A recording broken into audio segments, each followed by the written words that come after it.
Hi, for the third time, welcome back to my channel. My name is Beltadel, author and creator of Digital Diary of Beltadel channel. So this video is probably part of the What Can I Do podcast series, and more specifically, it's a series. Well, not the What Can I Do podcast series, not that series, but within the What Can I Do podcast series, the little sous-section. Um, I do what I call deep dives. So into my poems, and I explain them, why I wrote them that way, what those words, what inspired me, etc., etc. Kind of like how I feel it coming, right? And I'm not the type of person to edit. I could learn, right? The internet right now, you can learn so many things. I don't feel like it, so I won't do it. So, so you'll have to bear with this. It's probably very long, but it's fun. It's fun. You like it. I like it, right? The RAM passes once in a while, more often than not. Might be a little bit distracting. I will stop reading when it does pass, and I think talking shouldn't be a problem if I'm just like explaining what I'm thinking. And I'm hoping for this series to also be an opportunity through which I can work my language, my way of expressing myself, and work on my filler words, etc., etc. So let's get into it. Before that, the name of my blog is dwswaterfall.blogspot.com. Actually, that's the link to access it. So I will put in the description still. But if you want to go ahead and search it up before you follow as I read. That would be perfect. Sinon, it's called Waterfall. Yes. So let's get to reading. So it is called Of Love and Hate, Assimilated Dichotomies. Constructed narratives in relations to reality, diverging perspectives and obstructed truth, navigated by millies of shared and built identities, growing to grown minds and feelings, turmoils of love and doubt and anger, through dilated trust, frayed visions, back to relations, to friends, to strangers, to family. Human relations and ways of being, of living, of coping. To recount years later, chapter closed, yet hurting me again and again. To hurt and wonder if I'm the only one. To regret, to acknowledge, to feel anger. Misdirected, perhaps. Internal turmoil caged in a mind full of wonders. Wonders of the heart, wonders of biased memories. When to let go when everything reminds me of her, of what we could have been, what we could have meant, together, too similar, too different, too simulated indifference. So that's the poem in its whole. Now I do want to highlight that the way I'm reading this poem is very much woo. I'm kind of doing what I want with it. Why? Because I don't know why my screen's kind of flickering when I have like the camera and then something else on the side. You can see that, can't you? I was thinking of using the word like hike, but I don't quite remember what it means. Oh. Right. So, no, it doesn't fit what I was trying to say. Bref.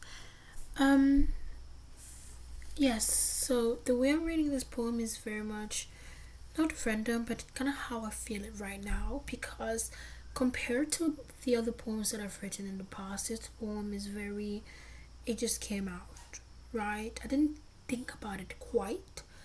I kind of just wrote it down, and it came in these exact sentences, like whoop, whoop, whoop, without much relation, but with relation with each other.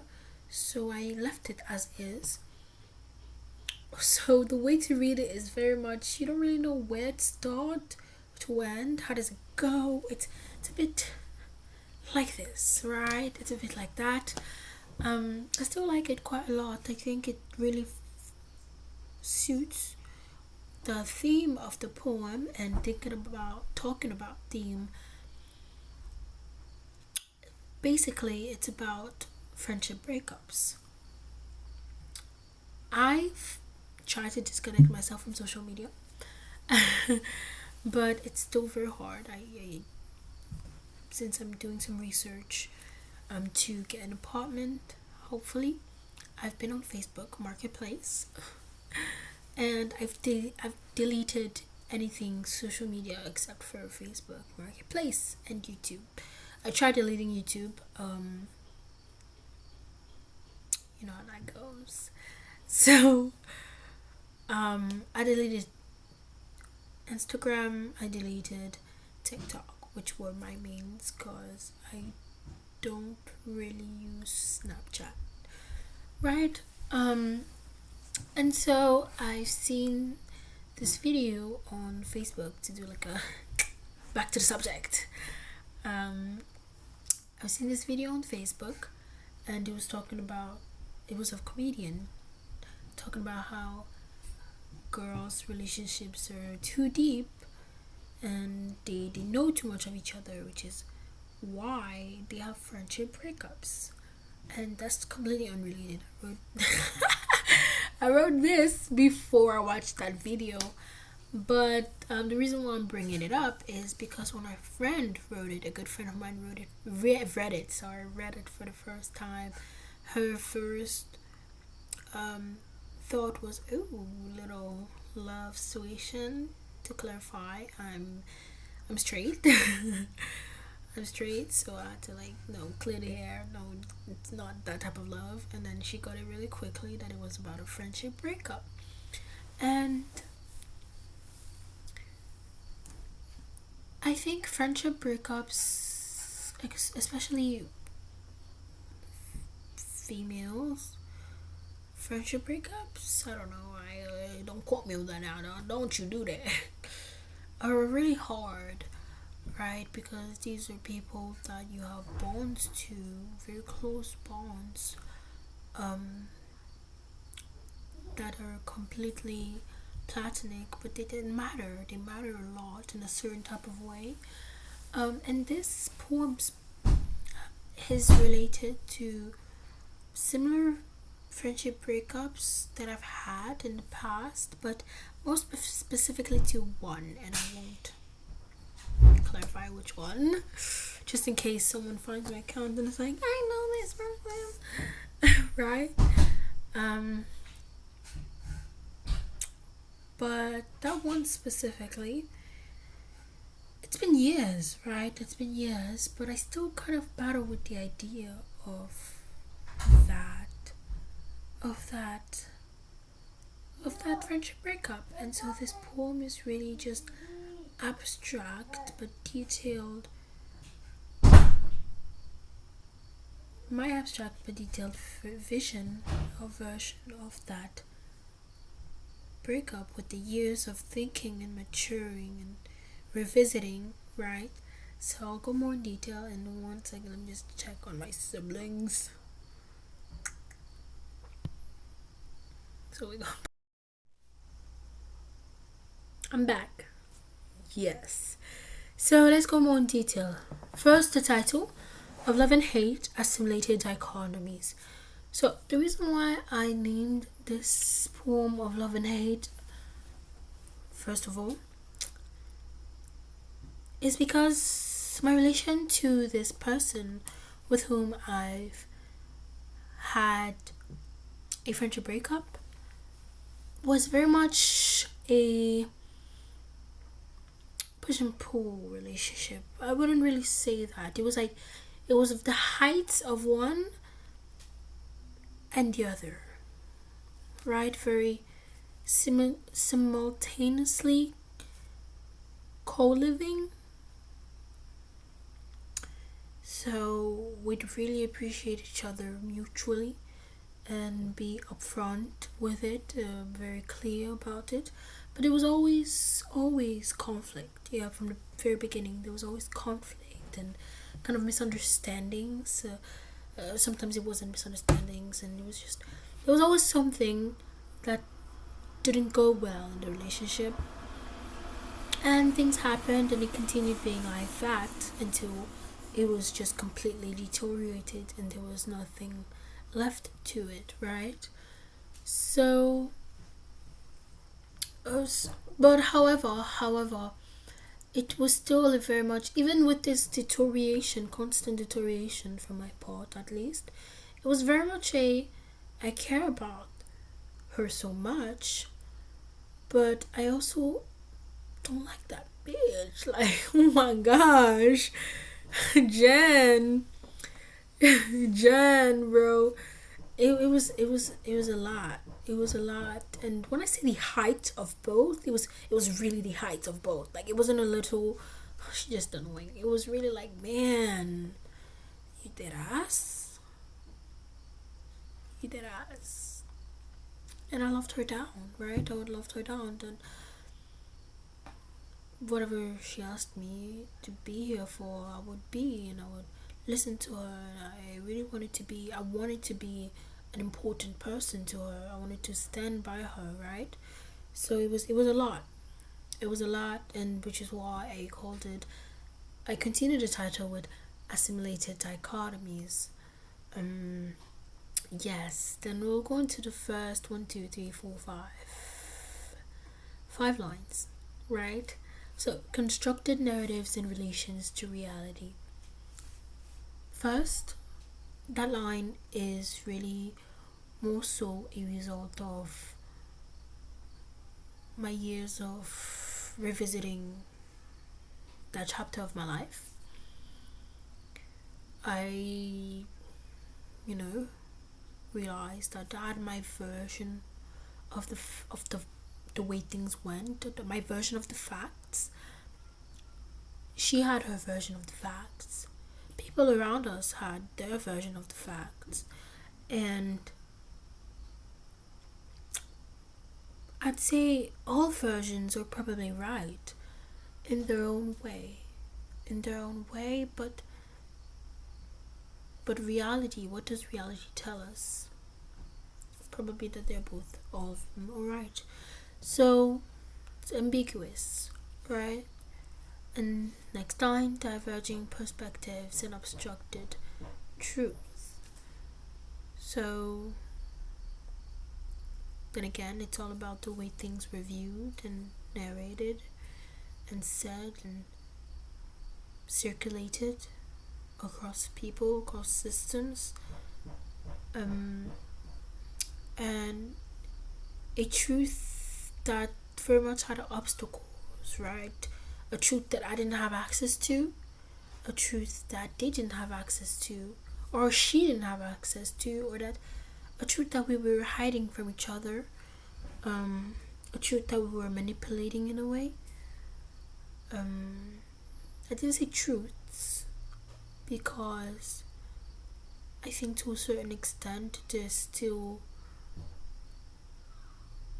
one truth to that situation. Navigated by melodies of shared and built identities. Oftentimes when I think about that time of my life, it's at random, but other times it's because of certain sounds, more specifically certain artists, certain music, certain type of music. And I'm the type of person to always have little music in my head playing. I'm doing something, there's always music playing in my head. During exams, it's a nightmare. would not recommend 0 out of 10 experience. But when these little sounds like that pop up and I think of her, I get to thinking. I get to thinking a lot. Yes, and I said of shared and built identities. Well, let's say at the time it was very much that we were bonding over that sound, that specific sound, but also it was a little bit of I take from you and you take from me. In my opinion, if I had to be more specific, if it's to for that sound specifically, it was more of I took from her than she took from me, right? Because it was her type of music. Then again, I started listening to that more vehemently after the breakup had already been done. So I don't know if maybe she has some sounds from me that she likes. I wouldn't be able to tell. Growing to grown minds and feelings, and that is a reference to the context that we were in.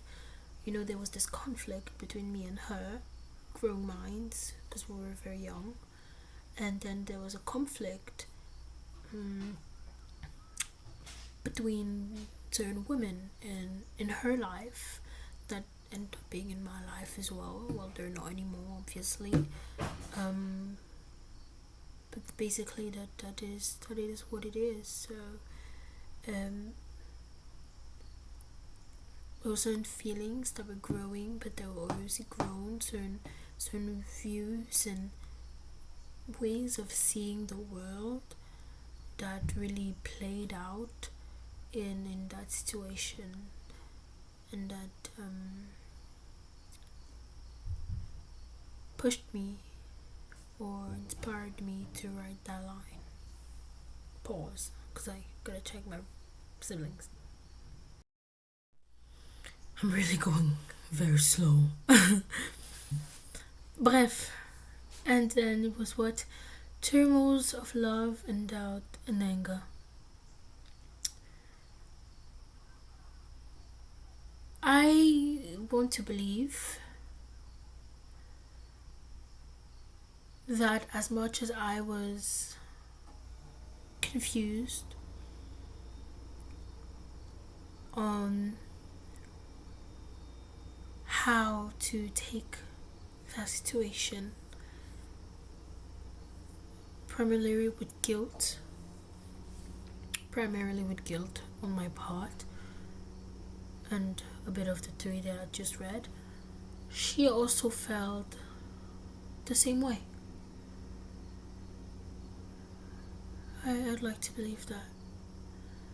Through diluted trust, that's the second part, so we'll go all the way to coping.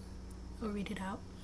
Through diluted trust, frayed visions, back to relations, to friends, to strangers, to family, human relations and ways of being, of living, of coping. So through diluted trust,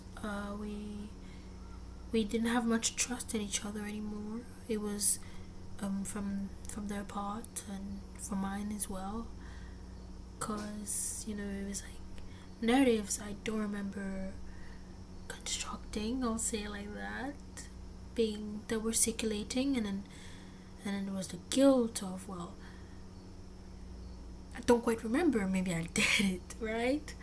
Maybe I did, and then the more I thought about it, the more I was like, that doesn't even make any sense for real, like, what are we on about? And so it was a lot, and we lost trust in each other. Them more than me, right? And I do feel like they really milked that. But hey, I won't say nothing now, will I? And frayed visions, back to relations. Frayed visions, right? We were kind of blinded by our own ways of seeing. And back to relations, to friends, to strangers, to family. As it says, friends. The way I see it is our relationship, which started out as friends, then strangers.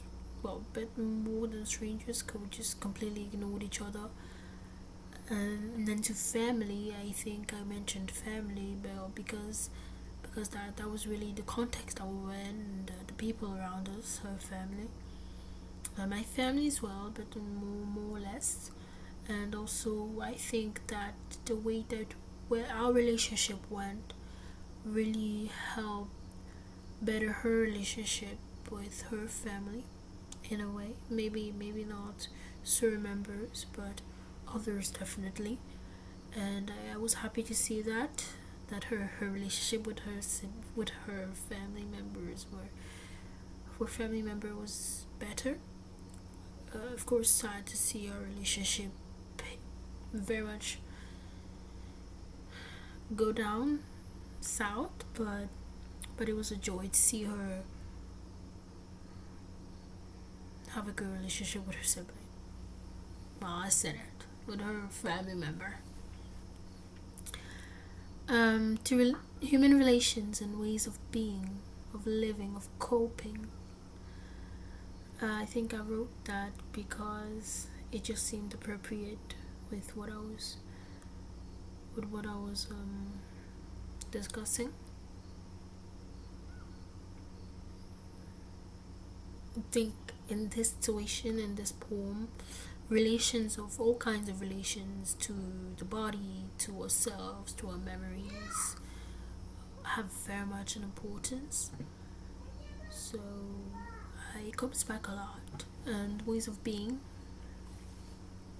relationship to ourselves, and the way we see the world, we view the world, of living, of coping, how we deal with situations. Okay. To recount years later, a chapter closed, yet hurting me again and again. To hurt and wonder if I'm the only one. To regret, to acknowledge, to feel anger. Misdirected, perhaps. Well, these lines are as explicit as it gets. Well, the first two lines at least. To recount and to hurt, etc. To regret, to acknowledge that I've been wrong and I've had my faults, but also that they've had our faults, right? To feel anger, both to myself and to them. And that's why I say misdirected, perhaps. Maybe my view of seeing things, there's some falsehood to it, right? Because our memories are very much constructed by our brain. So I've noticed some falsehoods, so maybe there's more. Doesn't matter who with advantages or disadvantages, maybe there's more in my memory, and that's my view of viewing it. And so perhaps the anger I feel is misdirected. Right, internal turmoil caged to the mind, full of wonders. Wonders of the heart, wonders of biased memory. Same thing a lot of thinking and going back and feeling, both in body and mind. Right, related to heart and memory. Biased memory, more specifically. And lastly, wonders of the heart. Oh, said it. Lastly, want to let go, and everything reminds me of her. Of what we could have been, what we could have meant together.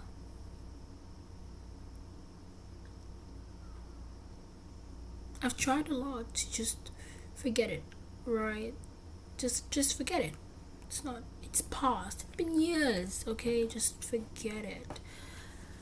I can't do it. I can't do it. I don't know why. And I feel writing helps, which is what I did. I don't feel as strongly as I did in the past, which is good. And I'll probably stop feeling about it in the future. Don't know how long it'll take, but I feel like it'll happen at one point.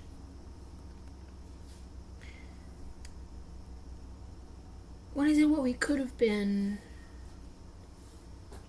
I want to believe that the love portion of a relationship could have been strong. I mean, we had so much history without it being history, so many connections that it kind of felt like we missed each other in the passing of the time. We missed each other. We were like almost there and then finally catched up, and we could have been something extraordinary together.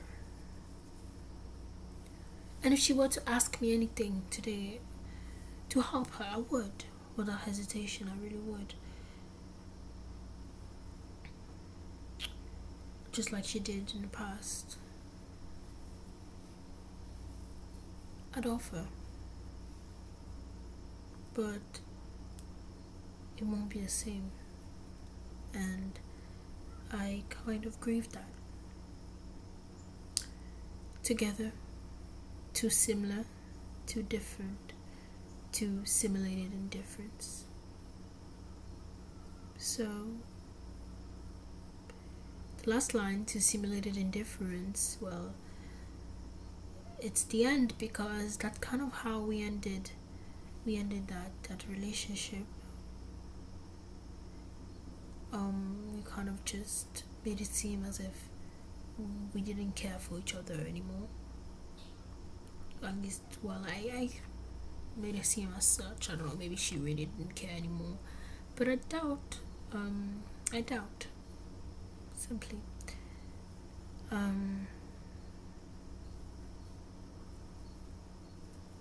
We ignored each other and shut her out. Kind of just like taboos to each other or whatnot. But that's it.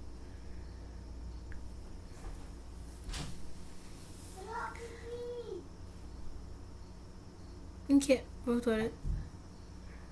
That's it. I want to finish this video looking kind of good. Oh my gosh, the lighting is incredibly horrendous. Oh my goodie. The lighting is horrendous. Well, that's it. I'll repeat the title once again, of Love and Hate, Assimilated, Dichotomies. It's a great poem. I really love this poem, and every time I read it, it just feels a bit different, and I think that's really reflective of its inspiration and its theme. It's never the same the way it feels. Thank you for sticking, if you did. I'm gonna say bye here. Right? Have a good evening.